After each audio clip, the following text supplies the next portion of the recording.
तो question number 7 है doctor के गुप्ता की बुक से, चैप्टर चल रहा है स्टूडेंट्स। मैं फिर से अपनी बात को रिपीट कर रहा हूं।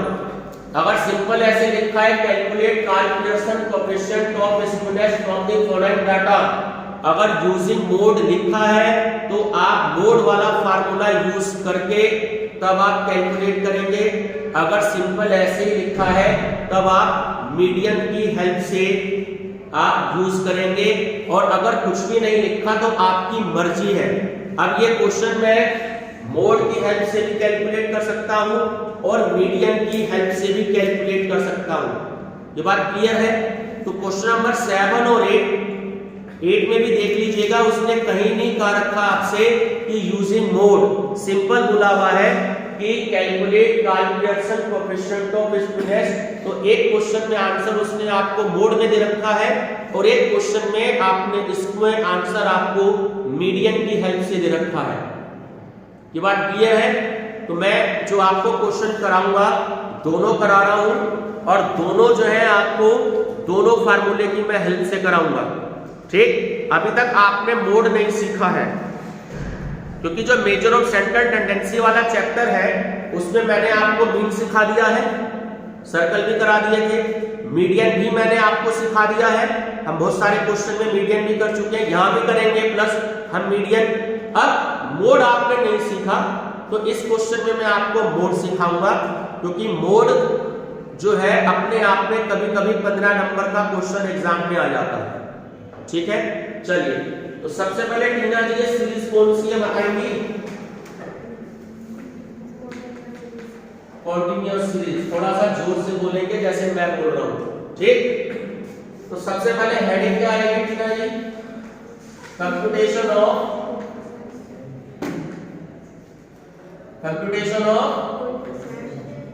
Coefficient of students. ये हेडिंग आप सबसे पहले मेंशन करेंगे।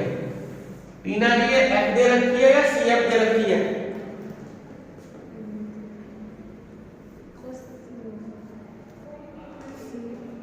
एफ है। सी एफ कहां से आ गई? सी एफ का केस वही है जब सारी वैल्यूज या तो इंक्रीजिंग ऑर्डर में जा रही हो या सारी वैल्यू जब डिक्रीजिंग ऑर्डर में जा रही हो, तभी जो होती है वो हमारी सी एफ होती है। इस बात का ध्यान रखना है। ठीक है, अब यहां देखिए, यहां पे तो वैल्यू इंक्रीजिंग ऑर्डर में गई, फिर यहां डिक्रीजिंग ऑर्डर में चली गई। ये आपकी सिंपली एफ दे रखी है। ठीक है, चलिए अब हम क्वेश्चन करते हैं। सबसे पहले क्लास इंटरवल है हमारे पास 0 to 10, 10 to 20, 20 to 30, 30 to 40 and 40 to 50। F 8, 11, जल्दी से मुझे टोटल करके बताएं इसका कितना है? 21, 9 और 6। 26 है। कहां पर है 26?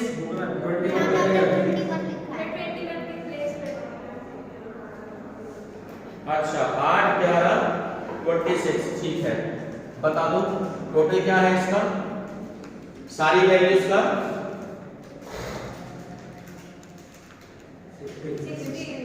16। 60 ही बोल रहा हूँ, सब 60 बोल रहा हूँ, 16 नहीं बोल रहा। ये तो अंडरस्टूड है, जब यहाँ 21 है तो 16 तो आने का ही नहीं। ठीक है, चलिए बच्चे का मैं रूम बड़ा है इसलिए आवाज गूंजती है। फिलहाल है हो गया। मैं इसमें हमेशा ध्यान रखना, जो मैंने युविका जी, जब ये चीज मैंने बताई थी टीना जी कि जब आपने टेबल बनाया सबसे पहले दो चीज आपको कैलकुलेट करनी है, नंबर फर्स्ट मीन और नंबर सेकंड स्टैंडर्ड डेविएशन। ये तो आपको कैलकुलेट करना ही करना है। इस एक ही टेबल में आप कैलकुलेट कर लेंगे। एक्स सबको पता है कैसे कैलकुलेट करना है, इन दोनों का हाफ 5, 15, 25, 35, 45, इन दोनों को प्लस करके 2 से डिवाइड करना है। ठीक है, चलिए मीन कैलकुलेट कर देते हैं। लड़कियां जो है मल्टीप्लाई करेंगे, लड़के मुझको टोटल बताएंगे जल्दी से। बहुत बहुत फास्ट कैलकुलेशन चाहिए मेरे को। 8 5 40, 15 के 11 में करो, शायद 165 होता है। चलो 26 into 25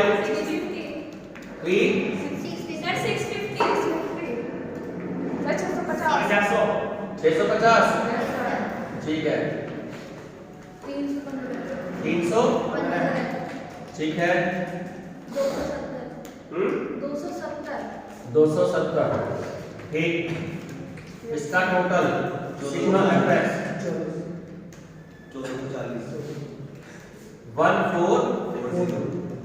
1440 गलत टर्मिनोलॉजी है, यूज मत किया करो। 50 बार आपको बोला, या तो बोला 1440 या 1440। 1440 गलत टर्मिनोलॉजी है, don't use this wrong terminology. बताया है ना मैंने, 2100 3600 3700 गलत है ये, तो सही को बोलना सीखें, तभी आप आगे सही बोल पाएंगे। ठीक है, चलिए मीन का फार्मूला आपको पता है, mean equal to sigma FX upon, तो 1440 तो ये आ गया, और n का टोटल कितना है 16। बताइए आंसर 24। तो पहला आपका आंसर चेक कर सकते हैं, 24 आपका मीन का आंसर आ गया। रिया जी ये बात क्लियर है। अब आपको स्टैंडर्ड डेविएशन कैलकुलेट करना है। क्या बता रखा है, fx स्क्वायर, fx की x में मल्टीप्लाई करेंगे। चलिए गर्ल्स बताएंगे मेरे को स्क्वायर, लड़के सब टोटल करेंगे जल्दी से। चलिए 5 4 20 200। सेकंड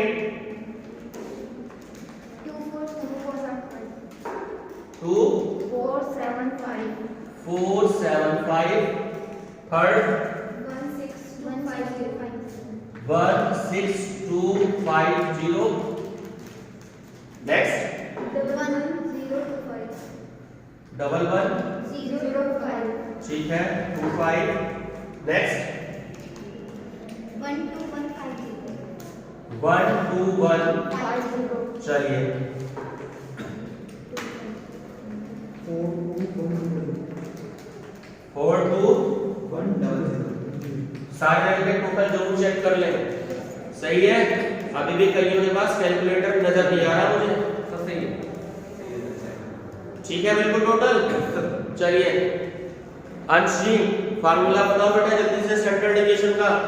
क्या था, root sigma FX square divided by n minus mean का होल स्क्वायर या होल स्क्वायर ऑफ मीन। चलिए तो आपने कैलकुलेट किया एफएक्स स्क्वायर 42100, n की वैल्यू है आपके पास 60, मीन आपने कैलकुलेट किया 24। रिया जी डिवाइड करके बताएं, टीना जी आप स्क्वायर बताएं जल्दी से, बोलो। 701.67। ठीक है 576। ये वैल्यू मैंने हमेशा बता रखी है आपकी ज्यादा आनी चाहिए इस वैल्यू से, कभी भी माइनस में नहीं जाता है, तो ध्यान रखिएगा। चलिए माइनस करके बताइए।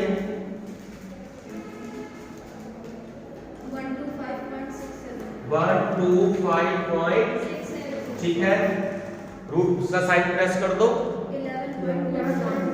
11.21 तो 11.21 आपका स्टैंडर्ड डेविएशन आ गया। सेकंड आंसर में चेक कर लीजिए बुक से, 11.21 बिल्कुल ठीक आ गया है, 11.21। ठीक, ये आपका स्टैंडर्ड डेविएशन आ गया है। चलिए मोड कैसे सीखना है, ध्यान दें। मोड में कोई भी डायरेक्ट मेथड या इनडायरेक्ट मेथड नहीं होता। मोड जो होता है अपने आप में एक ही मेथड से होता है। ठीक है, तो इस बात का ध्यान रखेंगे। जैसे हम मीन और उसके बाद हमने ये जो स्टैंडर्ड डेविएशन जो सीखा, ये डायरेक्ट और इनडायरेक्ट मेथड से मैं आपको बता चुका हूं, लेकिन मोड का कोई भी डायरेक्ट या इनडायरेक्ट मेथड नहीं होता। ठीक है, टेबल बनती है टेबल बनाएंगे आप, साथ के साथ दो टेबल बनेंगे इसमें। एक टेबल तो ये हो गई, दूसरी टेबल इसके नीचे बनाएंगे, ठीक है। वो मैं टेबल यहां बना रहा हूं क्योंकि बोर्ड पे जगह नहीं है, आप टेबल इसके नीचे बना लीजिएगा। उस हम टेबल को कहते हैं एनालिटिकल टेबल। हेडिंग मेंशन कर लीजिएगा, ये मैं हेडिंग यहां से डिलीट कर देता हूं। हम साथ के साथ इस टेबल को भी प्रिपेयर करते चलेंगे।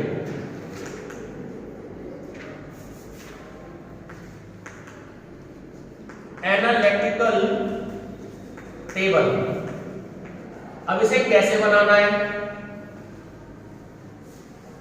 ये जो कॉलम वाइज आपको दे रखी है क्लास इंटरवल, हमेशा ध्यान रखना आप इसको रो वाइज में कन्वर्ट कर लेंगे इस तरीके से।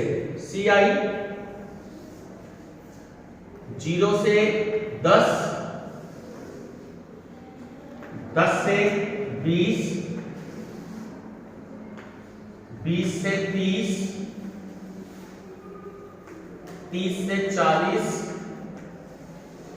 और 40 से 50। बिल्कुल सिंपल क्वेश्चन है, बहुत इजी क्वेश्चन है, मोड इजी तरीके से सिखाया जाता है, ठीक है। और यहां पर आप ध्यान रखेंगे जो आपकी class interval row wise column wise है, आप उसको रो वाइज में कन्वर्ट कर लेंगे। और इधर जो मैं आपको नंबर दे रहा हूं वो नंबर आपको ध्यान देने हैं। 1 number, 2 number, 3 number, 4 number, 5 number और 6 नंबर।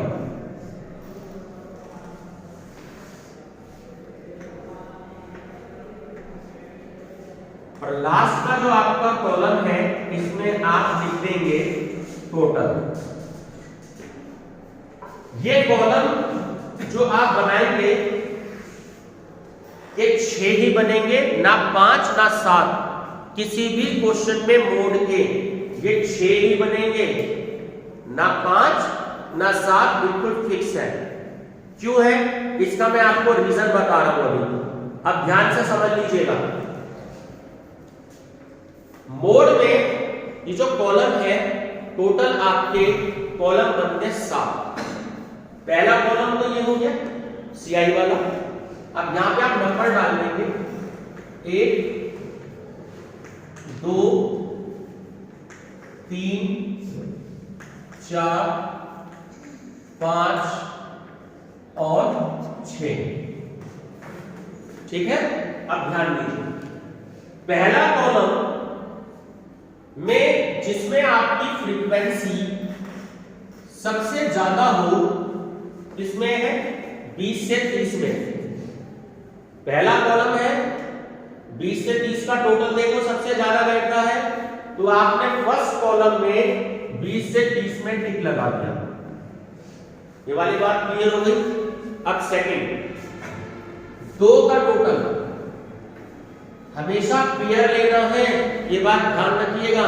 अब यहाँ पे 9 सिंगल 6 सिंगल बच गया, छोड़ दीजिए, ठीक है। हमेशा पेयर लेना है, ये बात क्लियर हो गई। तो 2 का टोटल, इसका टोटल क्या है, इन दोनों का टोटल 19 और इन दोनों का टोटल 6 बच गया, इसको छोड़ दो, हमारा इससे कोई लेना देना नहीं है। अब इन दोनों में ज्यादा क्या है, टोटल में 19 और 35 में ज्यादा क्या है, देखो किसका टोटल है ये 20 से 30 का और 30 से 40 का, ठीक। दूसरे नंबर में तो 20 से 30 और 30 से 40, ये वाली बात क्लियर हो गई। अब तीसरे नंबर की बात करते हैं, 1 छोड़कर 2 का टोटल, यानी कि ऊपर वाला एक कॉलम छोड़ दीजिए। अब 1 छोड़कर आप 2 का टोटल कर रहे हैं, तो 26 और 11 कितने हो गए, 35। और 9 और 6 ठीक है 37 हो गए, और 9 और 6 का टोटल कितना हो गया? ये बात क्लियर हो गई। अब 37 जो है अपनी उंगली जरूर रख लीजिएगा जिससे गलत ना हो। 37 जो आपका टोटल है वो टोटल किस किस का है? 10 से 20 और 20 से 30 का। तो 10 से 20 यहां तक की बात क्लियर हो गई। चलिए फोर्थ कॉलम 3 का टोटल। तो क्वेश्चन क्योंकि छोटा है, ज्यादा वैल्यूज नहीं है, आगे क्वेश्चन थोड़े से और बड़े आएंगे कि जिसमें और आगे नीचे वैल्यू होगी। नेक्स्ट में क्या होता है? 3 का टोटल। अब यानी कि 8 और 11 कितने हो गए? 19 1926 करो टोटल 45, तो 45 ठीक है। अब सपोज करो यहां 6 के बाद कोई वैल्यू और होती, 5 होती, तो मैं 9 और 6 15, 15 और 5 20, तब भी मैं 3 का टोटल कर देता 20। अब 20 और 45 में कौन सी ज्यादा है? तो जाहिर बात है 45 ज्यादा है। अब यहां पर तो क्योंकि 2 ही बची है तो इसको छोड़ दीजिए, हमारा इससे कोई मतलब नहीं है। ये बात क्लियर हो गई। तो 45 जो टोटल है, चौथे नंबर का आपका है कॉलम, तो 0 से 10, 10 से 20 और 20 से 30। ये बात क्लियर हो गई। फिफ्थ कॉलम 1 छोड़कर 3 का टोटल। जहां मेरी उंगली रखी है 11 और 26 कितने हो गए? 37, और 37 और 9 कितने हो गए? 46। यहां टोटल कितना आ गया? ये बात क्लियर हो गई। अब नीचे हमारे पास सपोज करो और वैल्यू होती 3, हम उनका भी टोटल कर लेते, फिर देखते कि टोटल किसमें ज्यादा है। बात क्लियर हो गई। अब यहां पर क्या है आपके पास? 46 है, तो 1 छोड़कर 3 का टोटल, यानी 10 से 20, 20 से 30, 30 से 40। यहां पर आपने टिक लगा दिया। लास्ट कॉलम 2 छोड़कर 3 का टोटल। अब 2 वैल्यू छोड़ दीजिए। 26 और 9 कितने हो गए? 35। ठीक है, ये थोड़ा सा एरो मैंने ऊपर बना दिया, ये एक्चुअली यहां आ जाएगा नीचे। 26 और 9 35, 35 और 6 40। ठीक है। अब और नीचे वैल्यू होती तो हम उनका भी टोटल कर लेते। अब जो 41 है वो किसका है? 20 से 30, 30 से 40, 40 से 50। ये एरो आपका जो राइट का निशान है गलत ना लगने पाए। कुछ टीचर्स टैली बार से सॉल्व करवाते हैं इस क्वेश्चन को कि यहां पे एक कॉलम बनवाते हैं, बट मैं इस मेथड से करवाता हूं क्योंकि सबसे बेस्ट मेथड ये भी होता है। इसमें अगर कोई भी टिक अगर छूट जाए तो आप पता लगा सकते हो। टैली बार में थोड़ी सी ज्यादा बच्चों को कंफ्यूजन हो जाती है, तो मैं इस टेबल से करवाता हूं, इससे मिस्टेक होने के चांसेस कम रहते हैं। ये समझ में आ गया। अब आपको ये काउंटिंग करनी है टोटल। इधर 1 है, इधर 3 है, इधर 6 है, इधर 3 है, इधर 1 है। ये बात क्लियर होगी। अब जो मैं फार्मूला लगाने जा रहा हूं, हालांकि मैं डायरेक्ट इस क्वेश्चन को मुझे पता था ये इस फार्मूले से सॉल्व हो जाएगा, लेकिन ये मेथड आपको बताना जरूरी था, इसलिए ये वाला मेथड मैंने आपको बताया है। ठीक है, क्योंकि आपको एग्जाम में भी इसी मेथड से सॉल्व करना है। ठीक, अब फार्मूला आपको याद रखना है। देखो सबसे ज्यादा क्या है? टोटल 6 है। 6 कौन सी लिमिट में है? अब यहां भी आप इसको बॉक्स में क्लोज कर लेंगे। अब आपका आंसर इसके और इसके बीच में आएगा।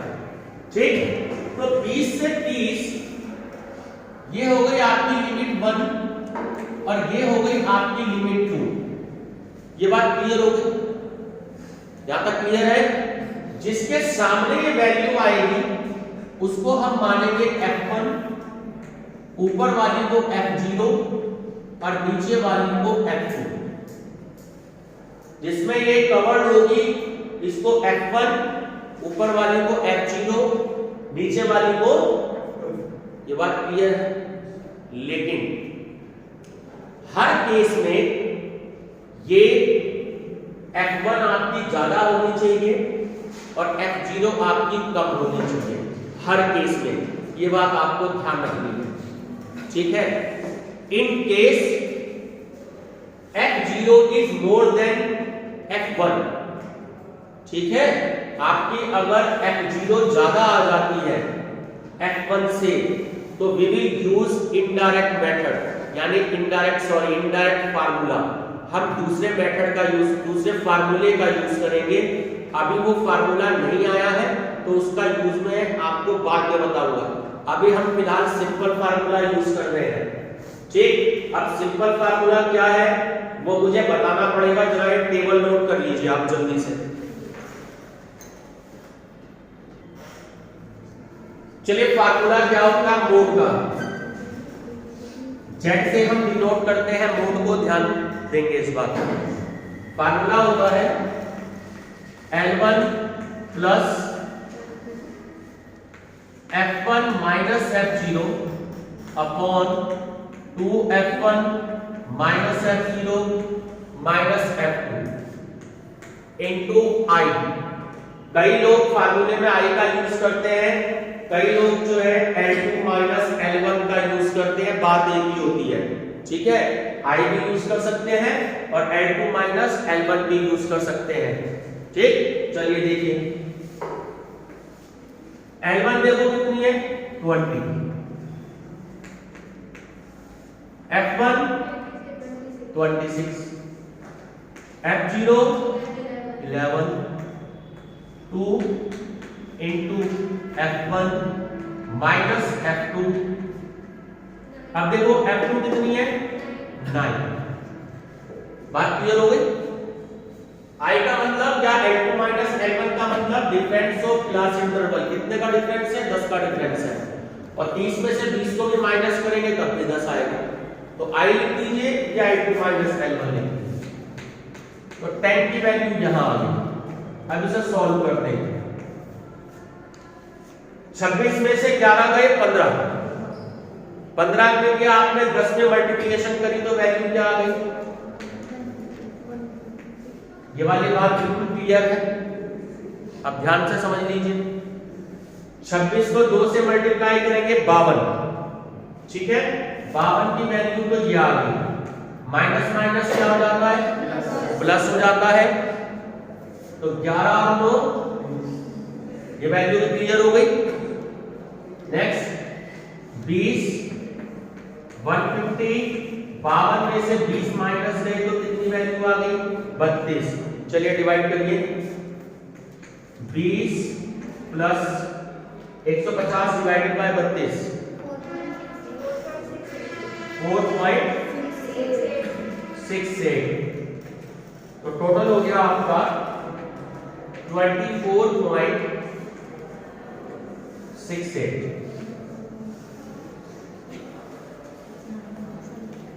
24.68 देखो इसके बीच में आ रहा है। अगर 20 से कम आता तो भी आपका आंसर गलत होता, अगर 30 से ज्यादा आता तो भी आपका आंसर गलत होता, ठीक है। अब ये आंसर आपका ठीक है, ये हम बता सकते हैं, लेकिन अगर पेपर में आपको कैलकुलेशन मिस्टेक कर दो तब भी लिमिट के बीच में आ रहा हो तो ये फिर आपकी गलती होगी। अब मैं आपको फार्मूला बता रहा हूं स्क्विनेस का। जे से डिनोट करते हैं स्क्विनेस को। फार्मूला होता है mean minus mode upon standard deviation. Mean बताइए टीना जी, कितना हमने कैलकुलेट किया था सबसे पहले 24। मोड देखिए हमने किया है 24.68। स्टैंडर्ड डिविएशन बताओ कितना आया था 11.21। अब देखो ये वाली वैल्यू कम है, ये वाली वैल्यू ज्यादा है, तो माइनस में आंसर आएगा। चलिए सॉल्व करिए। j equal to minus 0.68 divided by 11.21। Check करते हैं हम अपना आंसर जो आ रहा है 0.062। देखो ये क्या आ रहा है 0.0, ठीक है आंसर। ये आपका आंसर है पूरे 15 नंबर का। किसी को कोई डाउट हो इसमें तो मुझसे पूछ सकते हैं। मैंने बहुत स्लो समझाने की कोशिश करी है ताकि आपको समझ में आ जाए। मीन और स्टैंडर्ड डिवीजन आप एक ही टेबल में कैलकुलेट करेंगे, मोड के लिए आप अलग से टेबल बनाएंगे। हालांकि कुछ टीचर्स सिंपल ये जो स्टूडेंट्स के क्वेश्चन आते हैं तो ये टेबल वाला नहीं बताते, लेकिन मैं बताता हूं। वो इसलिए ताकि जब ये क्वेश्चन, इसका रीजन है, सपोज करो सेम यही वाला क्वेश्चन हो, 25 या 26 की वैल्यू रिपीट हो गई, 26 या इसका रीजन एक्चुअली क्या होता है, इसको समझ लीजिए ध्यान से। यहां पे 19 था ना, 11 था। इसका रीजन ये होता है एक्चुअली, पहले तो इसको समझ लीजिए कॉन्सेप्ट को। फ्रीक्वेंसी में जो फ्रीक्वेंसी सबसे हाईएस्ट होती है तो ये वाली तो लिमिट 1 और लिमिट 2 होती है, ठीक है। जो अगर हम टेबल नहीं भी बनाना चाहे, सिंपली मुझे ये वाला फार्मूला लगाना है, तो उसका कॉन्सेप्ट ये है कि वैल्यू सबसे हाईएस्ट क्या है 26, तो जो सबसे हाईएस्ट होगी उसको F1, ऊपर वाली को F0, नीचे वाली को F2। ये बात क्लियर है। और F1 के सामने वाली वैल्यू हमारी लिमिट 1 और लिमिट 2 कहलाती है। ये बात क्लियर है। मैं चाहता तो 5 मिनट आपके बचा सकता था, लेकिन मुझे बचाने नहीं है आपके 5 मिनट। क्यों नहीं बचाने? एग्जामिनर भी बहुत तेज होते हैं। जब क्वेश्चन पेपर में आता है क्वेश्चन, सिंपल क्वेश्चन ऐसा नहीं आता।